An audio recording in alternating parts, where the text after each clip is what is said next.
Good evening, everyone. Tonight we have the Lockwood 2 Senior Apartments project, which includes planning and zoning permits numbers 21-500-10 and 21-535-06.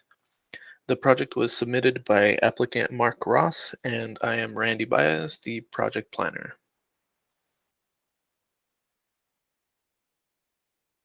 This is a request for a special use permit to allow for the construction of a new 168 unit 100% affordable apartment complex for individuals who are 62 years of age or older on a 3.08-acre site. This is a 4-story building with 59 one-bedroom units, 66 two-bedroom units, and 43 studio units, ranging between 494 and 843 square feet.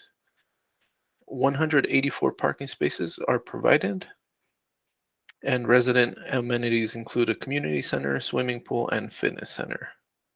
There are also associated landscaping and infrastructure improvements.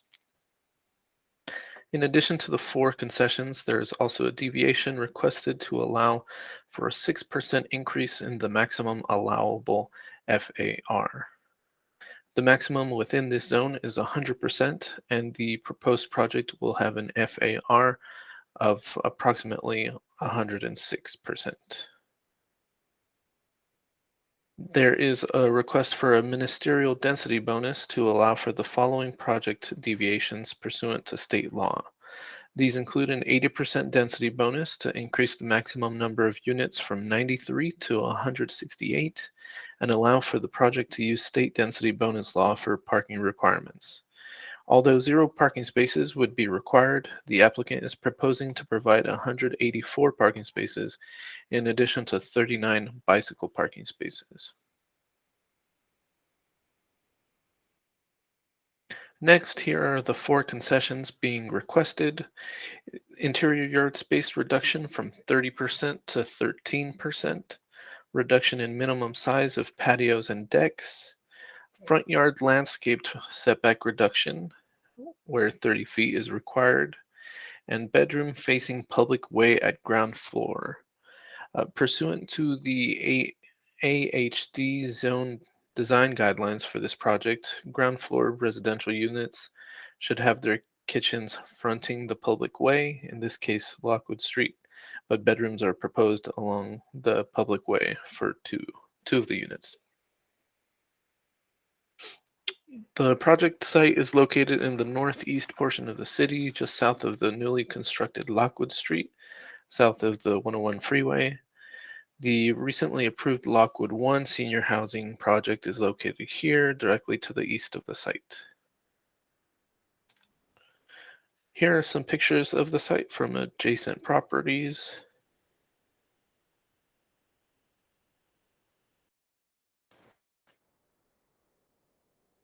Next, we have the general plan and zoning maps, which show the project is in the Business Research Park land use designation of the general plan, and it has a zoning designation of BRP AHD, which stands for Affordable Housing Discretionary.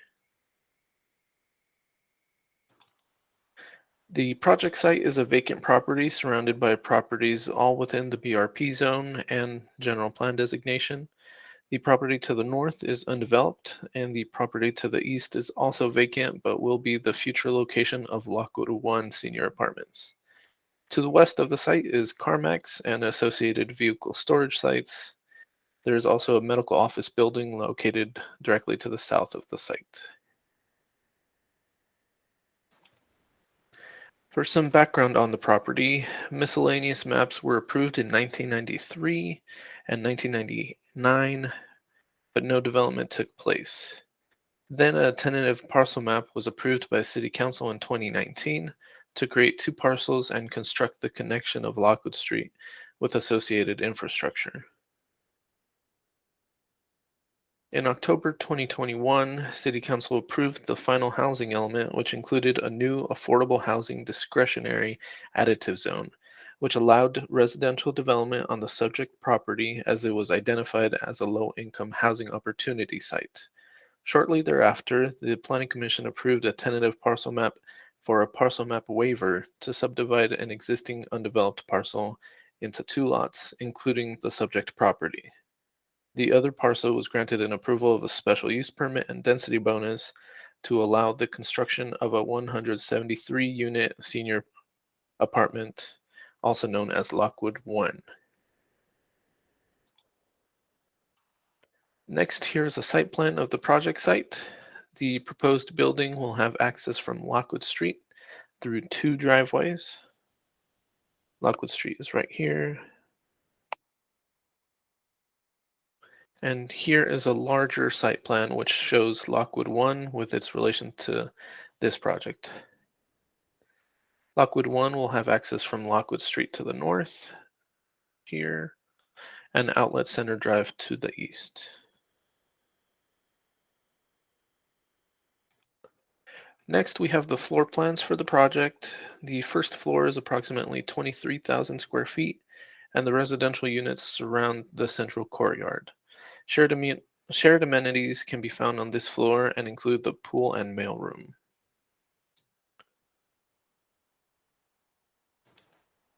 The approximately 40,000 square foot second floor is comprised primarily of residential units. And the third story is very similar and provides additional residential units. The fourth floor concludes the rest of the units and also provides additional shared space such as a multi-purpose room and fitness center.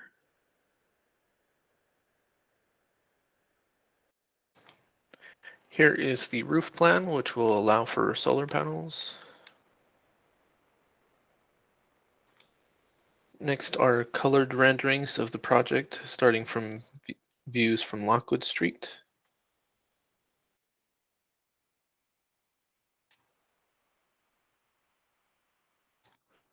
And here are renderings of the project site from Lockwood 1 from the east, from the south, and an interior rendering of the courtyard. Here are additional elevations as a cross-section of the courtyard.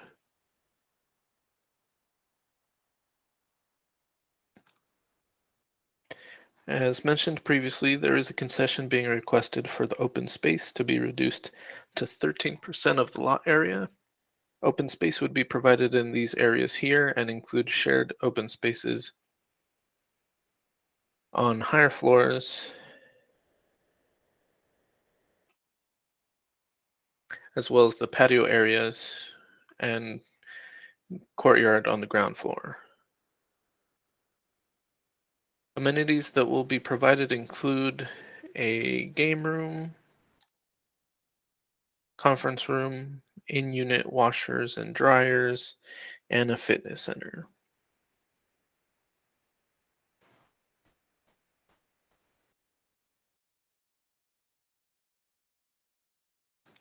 Exterior amenities will include a dog park, pool, barbecues, and outdoor seating and dining areas, among other amenities.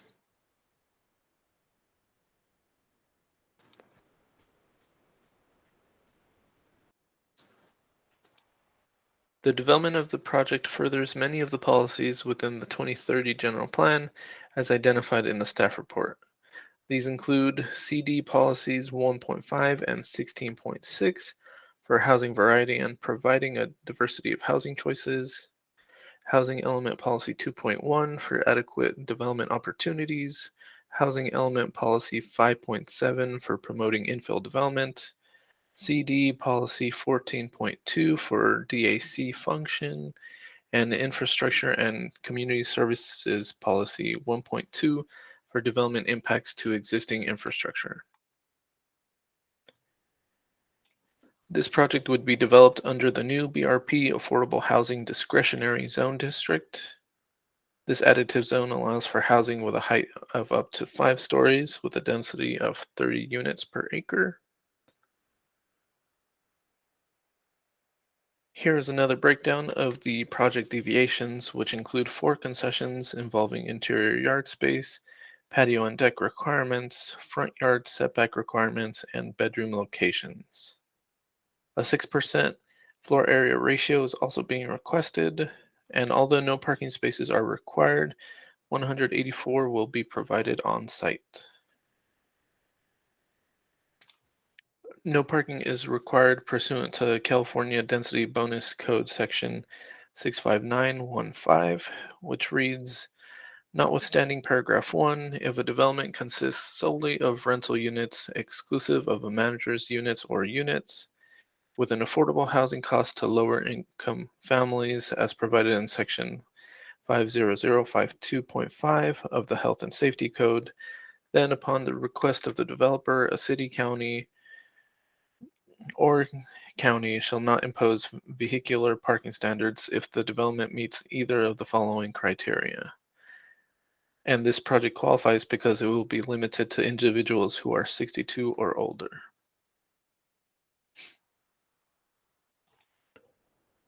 In accordance with CEQA guidelines section 15332 for infill development, projects may be found to be exempt from the requirements of CEQA. The project includes an increase in the number of units from 93 to 168, consistent with the BRP land use designation, an affordable housing discretionary additive zone, a ministerial density bonus for an 80% density bonus, parking requirement reduction, and concessions pursuant to state law. And the proposed development is located on a 3.08 acre site, which is surrounded by urban uses. The project site will be adequately served by all required utilities and public services. The project site has no value as habitat for endangered, rare, or threatened species. The project will not result in any significant effects relating to traffic, noise, air quality, or water quality. There's no substantial evidence the project will have a significant effect on the environment. As such, a notice of exemption will be filed with the county. Some of the recommended conditions of approval include that the permit is granted for 36 months, a security camera system and security plan are required. Project requires the payment of all applicable fees and requires that the developer enter into an agreement to ensure the required affordability levels and restrictions pursuant to AHD and Government Code Section 65915 for 55 years. A landscape plan will also be required. Elevators will be required. Dust control during construction, and construction will be limited to 7 a.m. to 6 p.m. on weekdays and Saturdays. Consistent with the noticing requirements, a notice of PC hearing was provided via local newspaper, on-site posting, and a mailed notice to property owners within 300 feet of the site. To date, no public comment has been submitted in support of or against the project. Therefore, it is staff's recommendation that the Planning Commission find the project to be categorically exempt from environmental review pursuant to the California Environmental Quality Act guidelines sections 15332 for infill development and adopt a resolution approving planning and zoning permit numbers 21-500-10 and 21-535-06, subject to certain findings and conditions. This concludes my presentation, and myself and the applicant are available for any questions. Thank you.